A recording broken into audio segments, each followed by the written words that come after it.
You cannot build a successful wholesale business without learning to double close. At least that's what Jerry Norton says.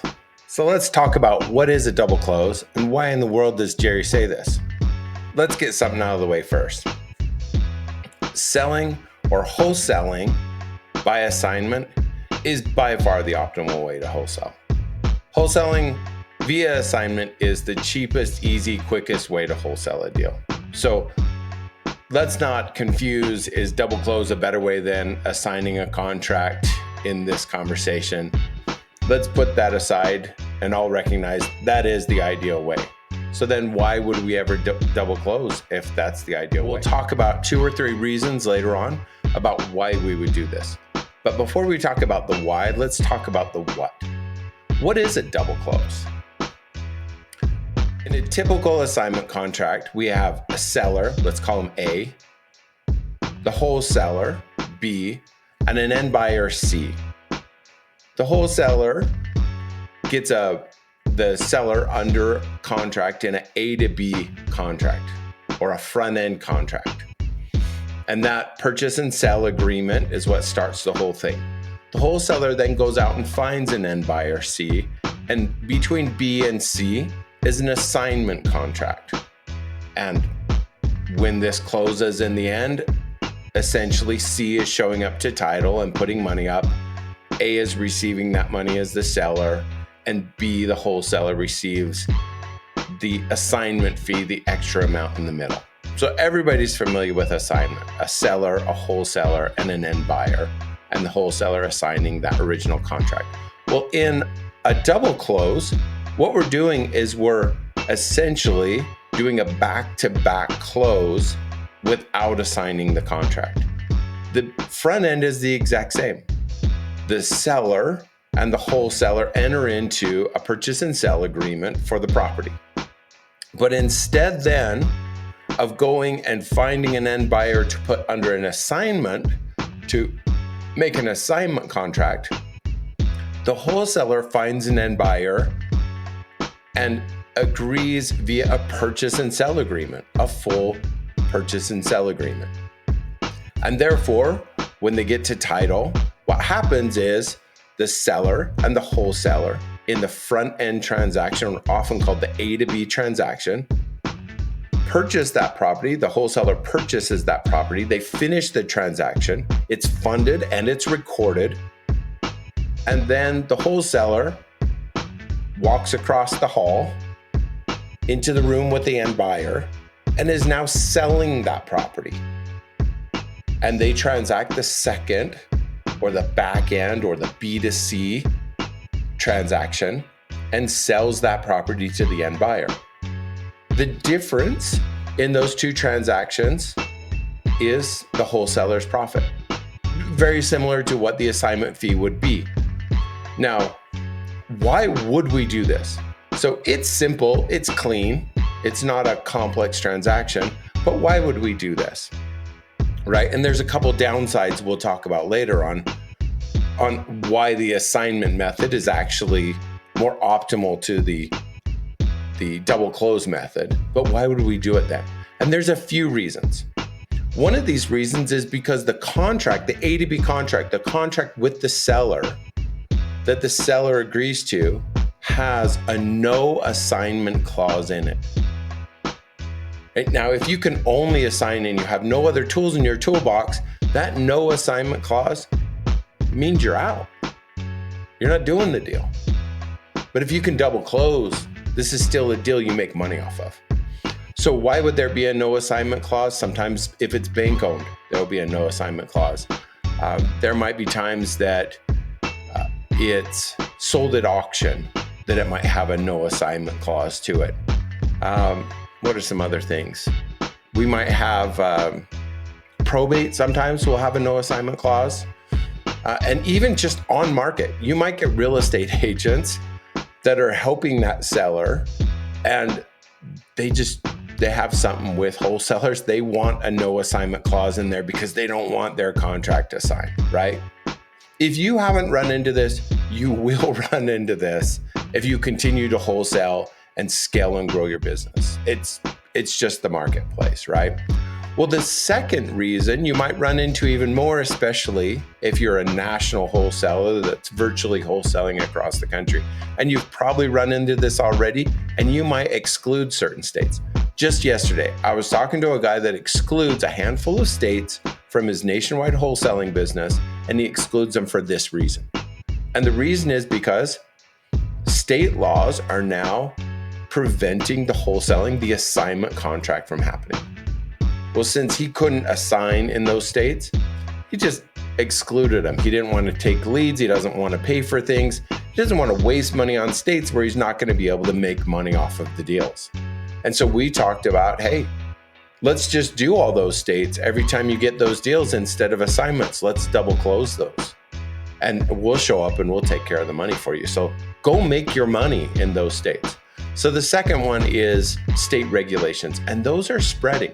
It's slow and gradual. We don't need to get hysteric about it, but we constantly hear about it, right? One more state that's making one more rule that makes it even more difficult for wholesaling.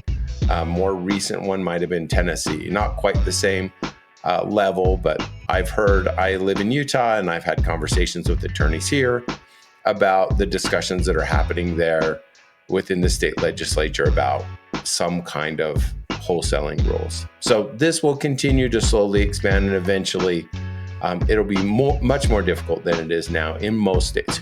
Who knows where it ends up? The third reason you might choose to double close is really just because you want to keep your assignment fee confidential. Let's say your assignment fee is $5,000, $10,000, $15,000. You might be just fine with that. Sitting on the HUD statement on the net sheet, you're not worried about the seller seeing you're making some money off it. You're not worried about the buyer seeing it. And buyers know you got to make a buck, right? They're coming to you because you're bringing good deals. What if that assignment fee's $30,000, $50,000, $100,000? Do you want your seller and your buyer to be aware of a 30 or 50? Is it because it's wrong? No. You worked your butt off to get this deal and to make it right. They're winning, you're winning. But when somebody sees a large assignment fee, can you be concerned that they might feel uncomfortable about the transaction? Right? Sometimes we're happy until we see what somebody else gets. It's human nature, unfortunately. So in that third example, the reason you're doing it is just to keep your assignment fee essentially undisclosed. So instead of assigning it and the seller and the end buyer showing up and seeing all the numbers, what you do is you double close. You close that transaction. The seller doesn't know what you're going to sell it for when you walk across the hall, and they don't really care. They were happy to get into the contract with you. They're happy to get paid. And then you walk across the hall and you sell it for an amount that that buyer was happy to buy it for, and it's going to go off and make profits on their own from. And that way you're able to keep the fee that you were able to earn undisclosed or confidential to yourself. Now, of course, people can go look up records later, and if they really, really care about what happened in the transaction, they can find out what it was bought and sold for in various ways, but it allows the transaction to move smoothly. So the third reason is often just because you did an awesome job at finding an amazing deal and creating a huge win-win-win situation. And you really don't want that to all of a sudden become a problem for others. All right. So again, if you have not run into the need for double close or the desire to double close, you certainly will as you continue to expand. So let's talk about the downsides. If double close is so fantastic, why don't I do it on all my deals, right? And there's some really obvious reasons. The first is you're actually closing. So in an assignment, you're assigning that contract and never really part of the close. You're a line item that gets paid out from title. It's a fantastic experience. I'll admit, I've enjoyed it myself, right? No expenses, at least in the transaction. Money gets wired to you from title and happy days. Well, in a double close, now you're actually closing. You're closing that front end A to B. You're closing that back end B to C, and there are closing fees. So a lot of people will say, oh, don't double close because you end up with double the fees. And I'd like to say, if you're paying double the fees, you didn't try hard enough. What you really need to do is be negotiating with that title company. There are some fees you're going to have to pay both ends of. You're going to have to pay the recording fee twice, right? You're going to have to pay certain things because that's just how it is. But some of the larger fees, you can negotiate those down with most title companies. Even the title insurance, you can find ways to get that negotiated down. One of them might be at a 50% discount, for example. But there are closing fees, different than an assignment. So you do have closing fees, and that's a downside. You can negotiate those things way down, and you should. If you're a wholesaler, you're good at negotiating. Don't stop when you get to the double close transaction. Negotiate those fees down, get that as optimal as you can. Title company is still winning, right? Everybody's coming out of this a winner. The second downside is that you have this A to B, this front end transaction where you need to fund it. Let's say the deal, you're buying a property for $200 and you're able to sell it to an end buyer for $250. An amazing deal, right? $50,000 off of $200. Let's just pretend that's the deal that we got going on. You need to show up at the A to B, that first front end transaction with $200,000. If you don't have $200,000 left in your winter coat pocket, then that can be a challenge for some of us, right?